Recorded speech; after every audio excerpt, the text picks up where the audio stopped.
அறைந்தால் கன்னத்தை காட்டச் சொன்னேன். தீமை செய்தால் நன்மை செய்ய சொன்னேன். கன்னத்தில் அறைந்தால் கன்னத்தை காட்டச் சொன்னேன்.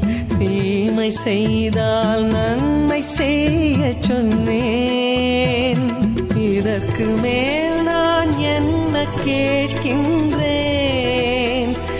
இதற்கு மேல் நான் என்ன கேட்கின்றேன்? வெறும் வார்த்தையல்ல வாழ்ந்தும் காட்டிவிட்டேன்.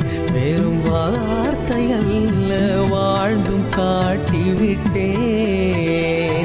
இதை என் நினைவாய் செய்ய மாட்டாயா? என் உடலை உண்டு உயர மாட்டாயா?